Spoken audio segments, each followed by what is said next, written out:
Boa noite, igreja. A graça e a paz. Amém? Deus é bom, né? Muito bom. E muito bom estar aqui com vocês.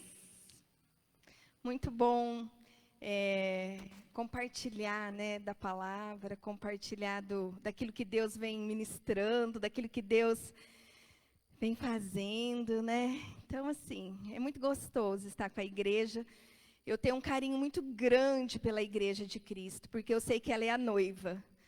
Ela é a noiva do Senhor, essa noiva que está sendo adornada, essa noiva que está sendo preparada para bodas do Cordeiro, né? Em breve nós estaremos com Ele, e eu acho, assim, a igreja é uma fofa, né? Como o nosso Deus é um lindo. E Jesus é um lindo, e eu prezo pela igreja, prezo pela irmandade. E toda a glória e toda a honra seja ao Senhor nesse tempo, nesse momento. Amém? Você é a noiva de Cristo, nunca se esqueça disso. Vamos abrir a nossa palavra agora. É que o tempo é curto, porque ainda bem que o tempo é curto, viu, gente? Senão vocês iam me ouvir muito hoje. Eu tenho que me policiar aqui com esse tempo, inclusive vou até tirar meu relógio.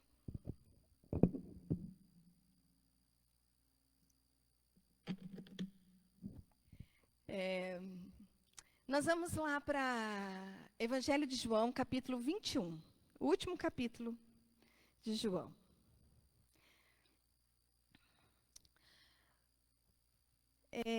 Só que antes da gente ler a palavra, a gente vai chegar aí já. Eu quero fazer uma breve introdução, porque o Evangelho de João, a última vez que eu vim aqui, eu falei do capítulo 20. Né? Não sei se vocês lembram, mas eu falei sobre a descida do Espírito Santo. No capítulo 20, quando Jesus ele aparece para os discípulos depois, né, que ele é ressuscitado. Não, que ele é ressuscitado, não. Né, depois que ele é ressuscitado, ele aparece aos discípulos e ali ele deixa o Espírito Santo, ele sopra, né, sobre o Espírito, sobre a igreja. Sobre os discípulos. Mas o Evangelho de João, eu acho ele, assim, muito interessante a forma como João traz, como ele escreve o Evangelho. E ele tem uma profundidade, o Evangelho de João, para deixar uma mensagem para os discípulos. Porque se a gente pega os 4 evangelhos, a gente vai ver Jesus falando para a multidão. Principalmente lá em Mateus, quando ele inicia o sermão da montanha, ele começa a falar para uma multidão, e naquela multidão está discípulo, está toda a galera lá, os fariseus. Então, Jesus ele sempre está ali numa comunicação, nos 4 evangelhos, a gente vê ou com a multidão, ou ele está com os fariseus, né, os fariseus, os religiosos, os saduceus, os líderes religiosos da época ali, numa comunicação com ele, no embate com ele, né, cheio de dúvidas. Quem é esse, né? Quem é esse enviado? Quem é esse profeta?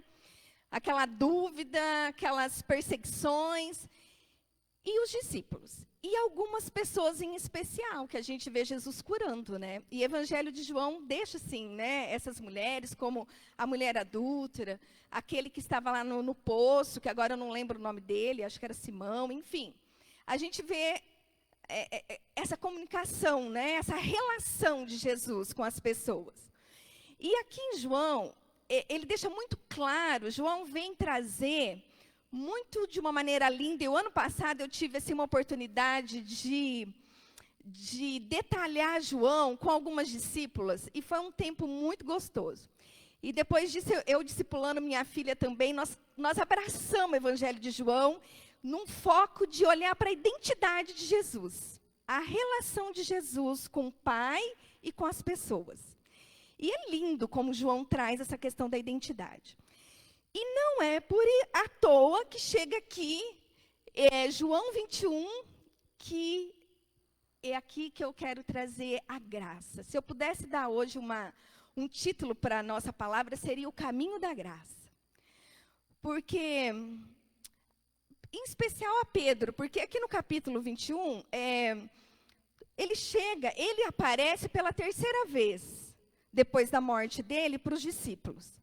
E ele aparece aqui para 7 discípulos. E a gente sabe, se você ler ali o capítulo 18 e 19, que é o da crucificação, só aparentemente foi João que permaneceu o tempo todo ali, nesse caminho da crucificação. Os demais vazaram, como diz o outro. Né? Com muito medo da situação, vazaram. Pedro ficou por ali rodeado, mas a gente sabe, né? Que Pedro era o fortão, o bonitão, né? O que ia abraçar todas as coisas e, no final, acabou negando. Então, assim, Jesus chega aqui nesse capítulo 21, porque ele queria preparar a noiva. Ele queria adornar essa noiva e ele sabia que a noiva estava assustada. Os discípulos estavam todos melindrosos, em especial Pedro. Tinha um concerto ali a ser feito com a vida de Pedro. E aí eu vejo a graça, né? Essa graça, esse amor imerecido. Se a gente olhar para a vida de Pedro, desde o chamado, é isso que eu falo, senão eu iria ler todos os versículos, mas não dá. Pedro, ele foi chamado lá em Lucas capítulo 5, não vou abrir. E Pedro, ele estava ali lavando as redes, ele estava no mar, e ali foi o chamado, dentro das águas. Né? Pedro foi chamado ali, Jesus pede para Pedro usar o barco dele.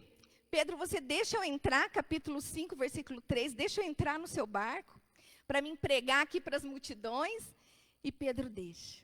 E eu acho lindo isso, porque ali foi o chamado, e se você ler todo ali no final, eles têm uma pesca maravilhosa. Pedro vê ali o sobrenatural de Deus, quando deixa Deus entrar no barco dele, na vida dele, no trabalho dele. O trabalho de Pedro era pescador, era um simples pescador. E ali começou o chamado no trabalho de Pedro. O chamado de Pedro começou ali, e Jesus fala, né, mostra ali os milagres, que Pedro dá essa abertura, Jesus se revela, e ali, depois, Jesus termina e diz assim, você vai deixar de ser pescador para ser pescadores de homens. E aí a gente vê a trajetória da transformação na vida de Pedro, porque foi uma trajetória linda, e é isso que eu quero falar para a igreja. Eu vejo Pedro, quando eu olho para Pedro, eu me identifico com a minha vida, totalmente. Porque a gente inicia chucro, a gente inicia a nossa vida com Deus imatura, a gente inicia infantilizado, achando que a gente, né, com tantos desejos, com tantos impulsos, e na caminhada a gente vai vendo que o processo é de amadurecimento. E assim que a gente for olhar, a vida de Pedro foi essa. Depois do chamado das águas, né, lá nas águas, onde Pedro dá essa abertura para Jesus entrar em profundidade na vida dele. Porque quando Jesus entra no barco, é como se Pedro falasse, pode entrar na minha vida e pode fazer o que o Senhor quer. E começou o processo. Só que nesse processo a gente vê Pedro dando umas tiradas, né? Porque é humanidade. E aí é que eu quero falar, a nossa humanidade. A gente acha que a partir do momento que a gente vai para Jesus, as coisas tem que estar organizadas, a gente tem que ser o crente perfeito, falar em língua, ter toda aquela postura maravilhosa e linda, né, de um ser inusitado, e não é nada disso que Jesus quer de nós. Né? Jesus quer a nossa humanidade transformada. E a gente vai ver Pedro dando essas... Ele tinha, sim, ele era essa impulsividade, esses medos dele, ele chegava ali, a gente vê lá quando Jesus vai falar, olha, eu vou ser crucificado, nós vamos para Jerusalém, e a coisa vai acontecer, e Pedro chega e fala, não, Senhor, fique aqui, não vai não, olha o egoísmo dele, né? Não vai para lá não, o senhor vai morrer lá. Jesus fala, passa a peneira, fala assim, Pedro, arreda de mim, Satanás. Você não sabe quem está te usando, Pedro. Eu tenho um propósito. Né? Hoje mesmo, daí lá para frente, ele vai falar assim, ó, Satanás está querendo peneirar a tua vida. Você está sendo muito impulsivo, egoísta. A gente vai ver esses fora do Pedro. A hora lá no lava-pés, né? Jesus quer lavar, quer mostrar humildade. Jesus quer mostrar o que é humildade. Jesus quer mostrar um outro tipo de serviço, que não é o que a gente vê, é uma outra forma. E aí Pedro fala, não, o senhor não vai lavar meus pés, não. Aí Pedro fala, então você não vai ter parte comigo, Jesus fala para ele.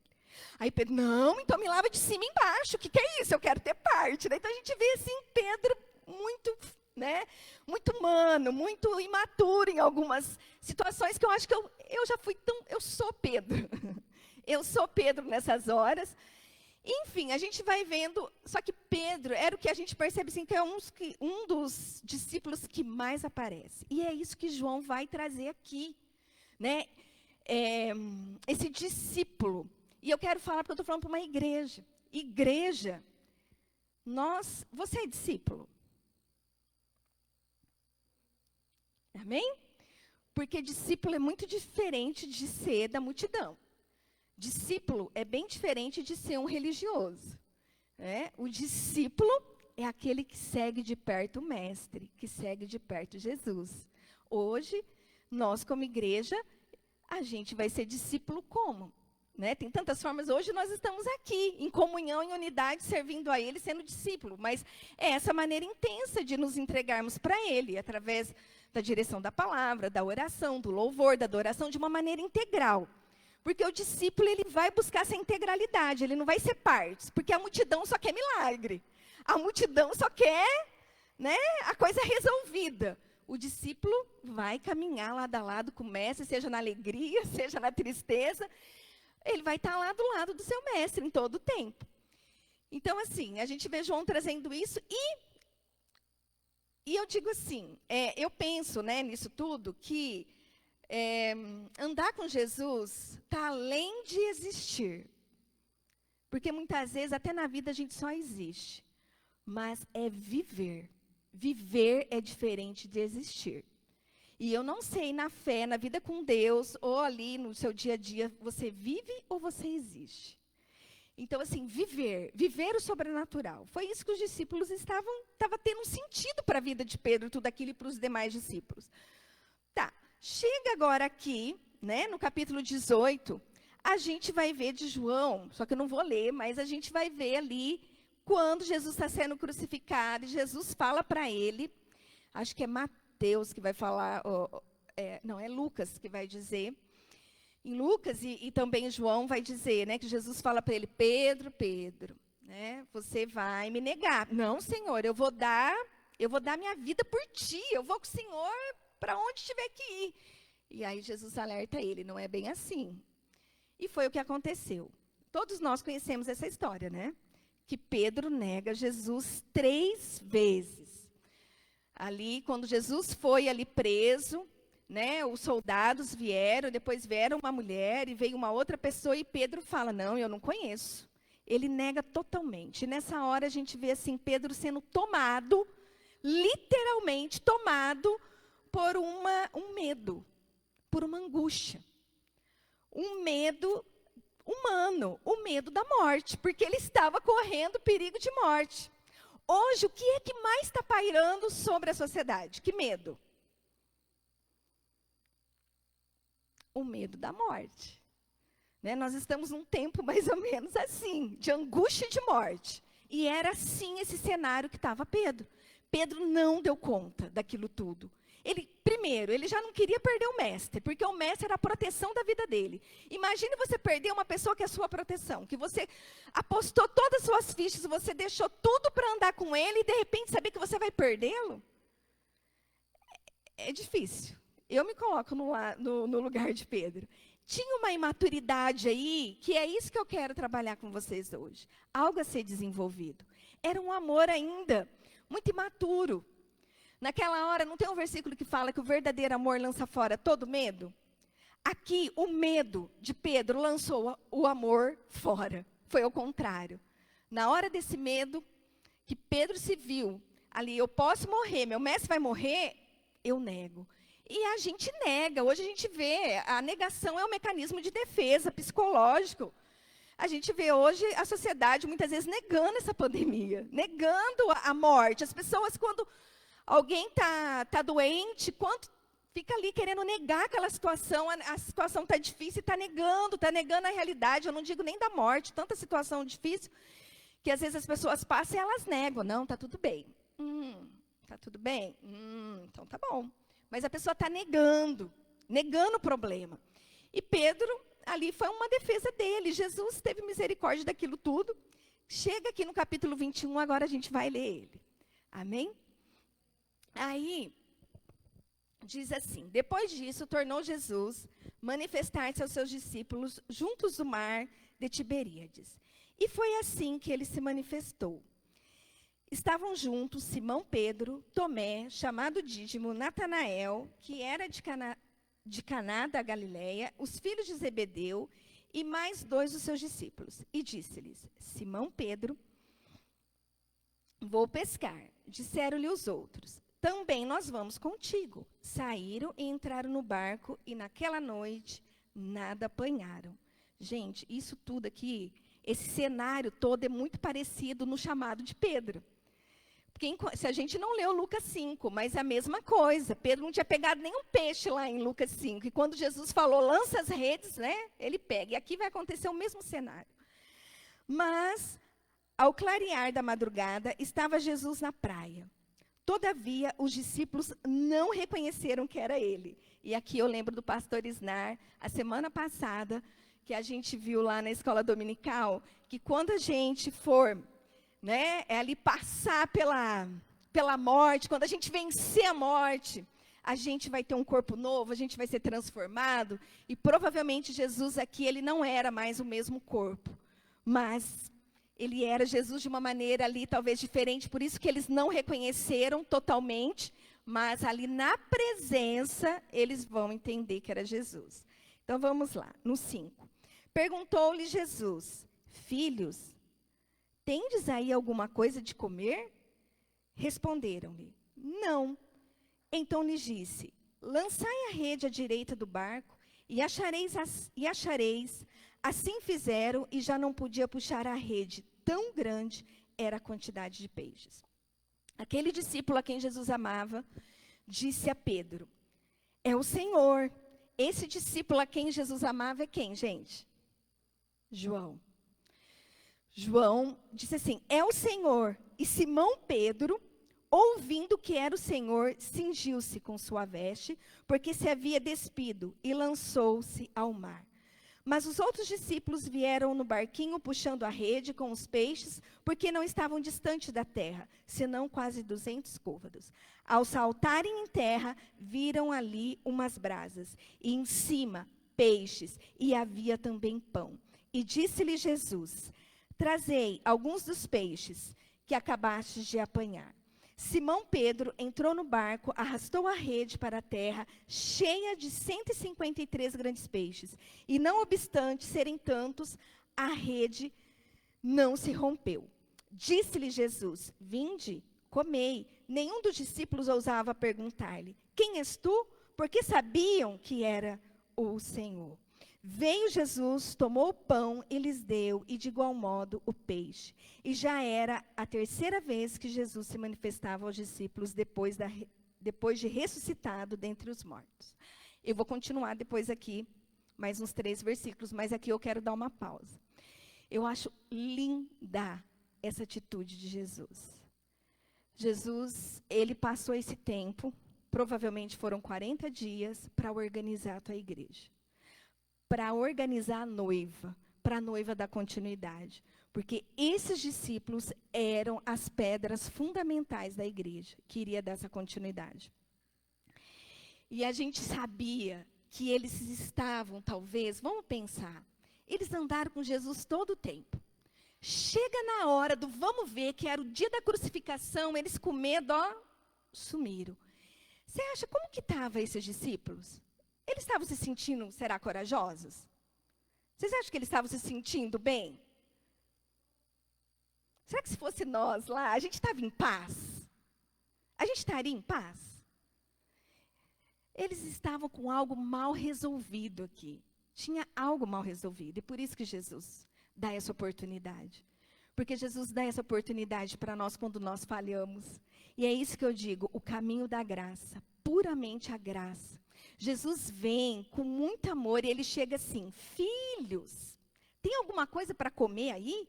Né? Ele diz aqui no versículo 5, Jesus não falou que era ele chega e fala filhos. Jesus poderia chegar ali, se fosse, né, a nós, muitas vezes com a nossa mentalidade carnal, a gente chegaria ali e falaria assim, como assim? A vida continua. Como que vocês voltaram a pescar? Como vocês não vão ser pescadores de homens? Poderia Jesus ter chegado ali dando uma bronca, uma paulada neles. Jesus chegou dessa forma? É isso que Jesus faz com a gente. Nós fazemos isso com o próximo. Nós julgamos o próximo. A gente dá paulada no próximo. Você não foi na igreja por quê, irmão, essa semana? Né? Nós damos essas pauladas. Por que você fez isso? Porque, às vezes não fala, mas pensa na mente. Jesus chega preparando o ambiente para restaurar. E Jesus chega, filhos, vem aqui, eu vou preparar uma comida para vocês. Tinha uma fogueira, tinha tudo ali, né? Aquele cenário tudo pronto, aconchegante. Jesus acolhe eles com muito amor. E Jesus dá uma oportunidade de colocar a vida deles, o sentimento deles. Eu digo aqui que é um momento de restauração. Eles falharam, eles erraram, mas eles estavam puramente numa humanidade, na humanidade deles. E é isso que eu quero trazer aqui hoje. A nossa vida, ela tem esse processo de transformação. A nossa vida tem um processo, a questão é permanecer. E eles permaneceram do jeito deles. Mas eles estavam tão perdidos que Pedro volta a pescar.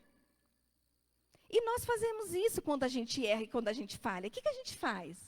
A gente paralisa a vida. A gente se acomoda, fala, eu não sirvo mais para nada não, vou voltar da onde eu saí. E foi mais ou menos isso que aconteceu com Pedro.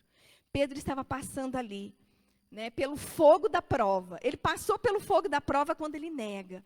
E aqui Jesus dando essa oportunidade de pôr a vida em ordem. E aí a gente vê assim, né, esse cenário onde está ali aquela fogueira, aonde está aqueles peixes, aonde está o pão. O que isso lembra? O que lembra? Pão, peixe, todo mundo sentado, vamos comer? Vamos repartir o pão? O que lembra? A Santa Ceia. A Santa Ceia que eles tiveram antes da crucificação. É como se Jesus dá essa chance novamente para a gente. Todo tempo, Jesus vem nos buscar. É isso que eu acho lindo. Em todo tempo. Eu vejo pessoas, assim, na beira da morte, Jesus buscando elas. Preparando alguém para ir lá, para falar algo. Preparando alguém para restaurar. Às vezes a gente vê assim, a pessoa não merece, por que aquela fulana está lá?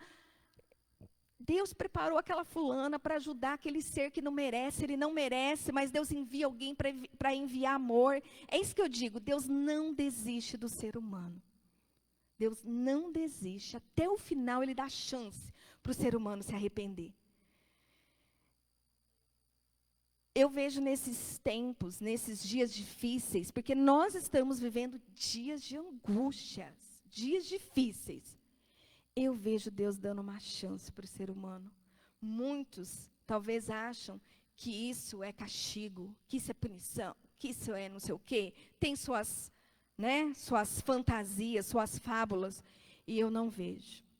Eu vejo o amor de Deus em cada detalhe. Em cada detalhe eu vejo cuidado. Esse cuidado que Deus deu para os discípulos aqui. Deus está dando cuidado para nós. Essa semana, eu ouvi um testemunho lindo de uma amiga minha, um parente dela, ele é músico, acho que é da Assembleia de Deus, e ele, com Covid, enfim, tudo mais, quando ele foi ser entubado, que ele iria para a UTI, ele pede para o filho, ele queria conversar com o filho. E quando o filho chega, ele começa a dar umas orientações, olha, se o pai não voltar, que seja assim, assim, assim, assim. E diz que o filho começou a ficar, né? Como assim? Né?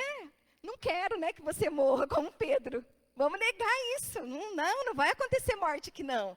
E o pai, eu estou ouvindo um coral. O pai falava, eu estou ouvindo um coral celestial. Gente, olha, me arrepia. Sabe, eu já ouvi tanto testemunho desse Covid por aí de UTI. Eu estou falando um deles, mas eu já ouvi coisas lindas acontecendo. Eu falo, Deus não desiste. Tem um funcionário da minha irmã lá em Mato Grosso, que eles contam esse testemunho. O cara nem era evangélico, não era nada, nada. Era funcionário deles ali, enfim. Também ficou, acho que uns 30, não sei, uns 20 dias na UTI. E ele teve um sobrenatural de Deus naquela UTI. Eu falo assim, as pedras estão clamando. Quando ele sai da UTI, ele começa a trazer um monte de coisa daquilo que Deus falou com ele. Então, eu vejo assim um tempo, eu vejo Deus em cada detalhe. É na falta, eu vejo Deus. É no superabundar, eu vejo Deus. Eu vejo Deus em cada situação, porque Ele está preparando a sua noiva. Tá. E eu vejo esse cuidado, essa proteção dele aqui com esses discípulos, porque ele precisava pôr essas vidas em ordem. E ele, é isso que eu digo, ele prepara esse ambiente, ele preparou o pão, ele preparou ali o peixe, e ele fez, é como se ele falasse assim, Pedro, lembra lá quando eu transbordei na sua vida no início, com aquelas redes, eu não mostrei o sobrenatural na sua vida, você não viu milagres? Sou eu, Pedro, na sua vida. Eu continuo fazendo. Você me negou, mas eu estou dando uma chance aqui para você. Não só para você, como para todos os demais discípulos. Aí eu também vejo aqui, né? É como se ele dando ali, né? Vamos reconciliar aqui na comunhão. Depois que Jesus prepara tudo isso, acontece tudo isso com os discípulos, ele vai ter uma conversa à parte, porque ele precisava resolver isso. Por quê? Como que vocês acham que estava a mente de Pedro? Vocês acham que tipo de sentimento que invadia Pedro? Vamos ler? 15, lá no 15. Depois de terem comido, perguntou Jesus a Simão Pedro: Simão, filho de João, ama-me mais do que esses outros? Ele respondeu: Sim, Senhor, tu sabes que eu te amo. E ele lhe disse: Apacenta os meus cordeiros. Tornou a perguntar-lhe pela segunda vez: Simão, filho de João, tu me amas? E ele lhe respondeu: Sim, Senhor, tu sabes que eu te amo. Disse-lhe Jesus: Pastoreia minhas ovelhas. E pela terceira vez, Jesus lhe perguntou: Simão, filho de João, tu me amas? Pedro entristeceu-se por ele lhe ter lhe dito pela terceira vez: Tu me amas? E respondeu-lhe: Senhor, tu sabes todas as coisas e tu sabes que eu te amo. Irmãos, aqui é como se Jesus precisava curar a identidade de Pedro.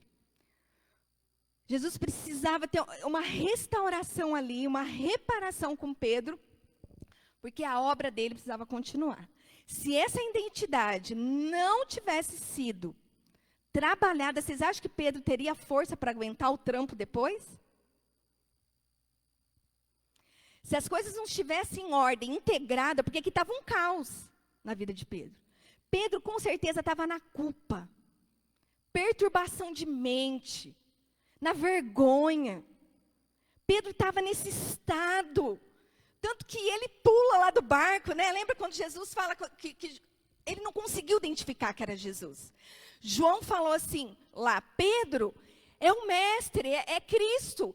Pedro põe ali, se cinge com a túnica, pula e vai para o lado dele.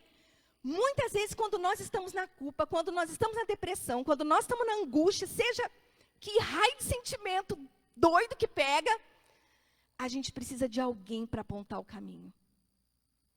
A gente precisa de ajuda. E João falou, é Cristo. Ele pula do barco e vai. Ou seja, ele sabia que ele precisava também ser restaurado. Porque Pedro era impossível, né? Foi isso que ele fez. Ele pula do barco e vai correr atrás de Jesus. Mas ele não estava, as coisas ainda não estavam prontas. Aí Jesus vai ter essa conversa maravilhosa e fala assim, Pedro, por que vocês acham que Jesus precisava dessa conversa? Porque Jesus aqui tem um senso de propósito. Primeiro, para mim, para um propósito, para mim fazer algo, porque Pedro ia sair de pescador para ser apóstolo. Pedro ia ser de discipulado, discipuladores, para ser peça-chave. É a pedra angular lá da igreja, peça-chave da igreja. Não foi isso que Jesus falou antes? Tem um versículo que agora não me vem à mente, mas que Jesus fala que Pedro ia ser um dos cabeças ali. Tirando Pedro dessa condição de pescador para apóstolo. Aqui estava um período de transição na vida de Pedro, mas precisava ser para fazer. E é isso que Jesus tem que trabalhar em nós. Essa transformação de dentro para fora. Ser, essa identidade construída, essa identidade resolvida, onde culpa, onde vergonha, onde eu preciso desse autoconhecimento. Muitas vezes eu preciso disso, conhecer a minha história, conhecer meus enganos, conhecer os pontos frágeis, para mim ativar o propósito que Deus tem para a minha vida. Amém? Deus quer ativar na vida da igreja. Ser para fazer. Ser, porque todos nós temos propósito, nós somos discípulos, ou não somos? Mas temos o Deus da reconciliação, e por que muitas vezes nós travamos quando qualquer coisa acontece, uma briga em casa, uma briga com a mulher, no trabalho, a gente não se organiza, a gente fica repetindo os mesmos erros. Não saímos dessa zona, nos acomodamos, sendo que Jesus fala, eu quero liberar o fluxo da vida em vocês. Eu quero liberar fluxo e vocês estão aí entulhados. É isso que Cristo fala para Pedro. Pedro, tu me amas? Amo, Senhor. Pedro, vocês sabem aqui, nem vou falar muito porque o tempo é curto, mas Jesus fala do amor ágape para Pedro. O que é o amor ágape? E Pedro responde com amor filéu. Só vou relembrar, porque muita gente já ouviu isso, talvez. Mas o ágape, quando Jesus fala, Pedro, tu me amas? Pedro é um amor maduro. Pedro, ágape, é um amor de sacrifício. Pedro, é um amor de entrega. Pedro, é um amor de se entregar. Sai do teu egoísmo e vai, Pedro, ser apóstolo das nações. É isso que ele fala, sai da tua zona de conforto, Pedro, tu me amas, porque lá você não estava com esse amor. Você me negou porque você era imaturo, Pedro. Porque você ainda estava muito ainda infantilizado nos teus sentimentos, Pedro. Eu quero aperfeiçoar os teus sentimentos. Eu quero que você amadureça emocionalmente, espiritualmente, porque você tem uma longa carreira pela frente. E aí Pedro fala, Senhor, tu sabes que eu me amo. E por que Jesus fala 3 vezes para Pedro? É muito terapêutico isso. Porque Pedro negou Jesus 3 vezes. E ele repete. E chega aqui nesse último, em todos. No último, Pedro fala assim. Pela 3ª vez, Jesus perguntou, Simão, tu me amas? Aí Pedro se entristece. Parece que ele entra em contato com aquilo tudo. Com aquela negação, com a culpa, com o engano, com o medo dele, com a vergonha dele. É como se ele falasse assim, eu estou entendendo. Estou entendendo, Jesus. Estou entendendo. Eu preciso aprimorar. E aí ele fala assim, e respondeu, Senhor, tu sabes todas as coisas. O que ele está falando? Pai, tu conhece o meu coração. Tu sabe da minha imperfeição. Tu sabe que eu sou pobre, pó e pecador. Tu vê a minha motivação de querer ver essa obra. Pedro quando chega aqui, no íntimo da alma dele, Pedro acho que está entrando em contato com tudo isso. Tu sabes todas as coisas. Irmãos, as pessoas julgam. Julga as nossas vidas, julga o ministério, julga você lá fora. Mas quem sabe todas as coisas? É Deus. Ele que sabe. Com a mesma medida que você julgar, você será julgado. E ele diz aqui, Senhor, tu sabes todas as coisas, tu sabes que eu te amo. Irmãos, agora eu quero que você vá comigo em 1 Pedro, capítulo 5, e versículo, acho que é o 10.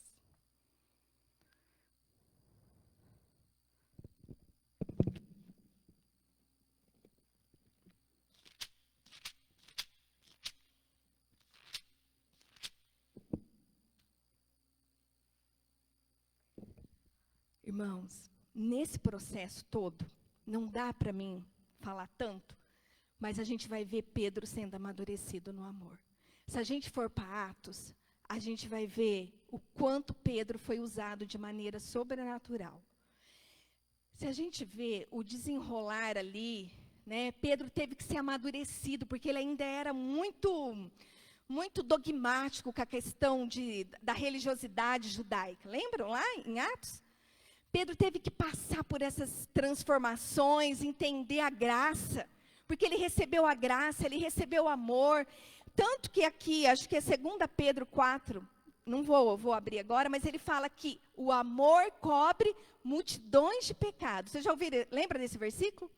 Pedro, ele entendeu o que é um amor maduro. Pedro entendeu, e ele verbalizou isso. Né? O amor cobre multidões de pecados, porque ele viveu isso. Quando a gente vive a nossa experiência, a gente vai conseguir repartir ela para outros. E olha como que Pedro termina essa carta aqui, de 1 Pedro 5, versículo 10. Ora, o Deus de toda graça, que em Cristo vos chamou à sua eterna glória, depois de ter sofrido por um pouco, Ele mesmo vos há de aperfeiçoar, firmar, fortificar e fundamentar. A Ele seja o domínio pelos séculos dos séculos. Amém. Olha que nível que Pedro chegou. Que nível. Pedro ficou se vitimizando. Ele entendeu o recado. Aquele dia que Jesus chega e dá esse espaço de graça para ele. E é isso que ele faz. Talvez hoje Jesus está aqui. Eu não sei como que está aí sua história, sua vida, o que precisa colocar em ordem. O que precisa é você se libertar de culpa, vergonha, sentimento enganoso, mágoa, ranço, seja o que for. Jesus está com graça aqui hoje, falando, põe tua casa em ordem, põe tua vida em ordem. Esse tempo tem sido um tempo de meditar, sim, tem sido um tempo de se voltar para Ele. É esse tempo que Ele está dando para a igreja e para a humanidade toda, para nos usar, para nos transformar, para que nós sejamos ser internamente, para poder aplicar o propósito que Cristo tem para as nossas vidas. E às vezes a gente acha que o propósito é ganhar o mundo. Gente, o propósito, cada um vai ter aí o seu propósito. O Senhor pode usar o seu trabalho, lá no dia a dia vai ser o seu propósito, mas desde que você obedeça aquilo que o Senhor tem dentro, em conformidade com a palavra, Deus vai te usar de alguma forma. Mas Ele vai te usar, Ele vai trazer situações, pessoas, enfim, nos seus dons, nos seus talentos. Pedro não tinha o barquinho lá, Jesus não entrou no barco de Pedro.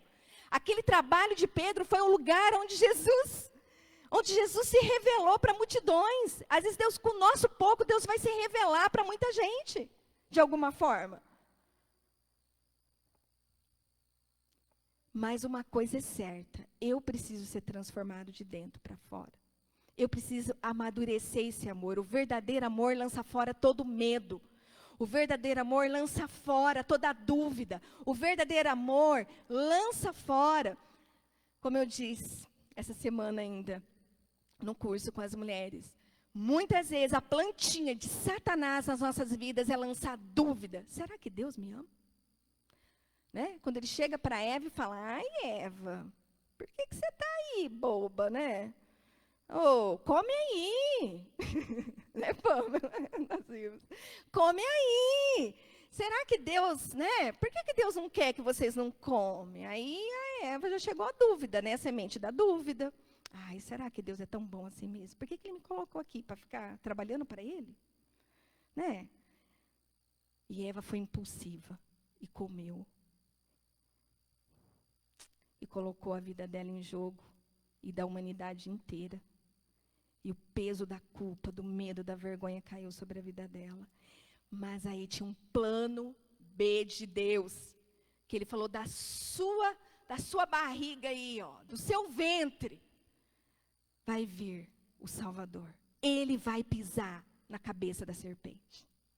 Ai, irmãos, Deus tem plano para nós. A questão é permanecer. Ele tem graça. Isso é graça. Graça. Quantas pessoas estão com a mente travada dentro da igreja porque não vive essa graça, vive na base de uma culpa. Culpa porque não fez isso para o pai, porque não fez isso para a mãe, porque não fez isso para o marido. Sempre é o pai e a mãe, a família. Sai dessas bases e vai para a família. Hoje a minha identidade é Cristo, o meu Pai. O meu Pai. E é isso que Jesus queria ensinar para Pedro. Pedro, a sua identidade em mim. Vamos ficar de pé?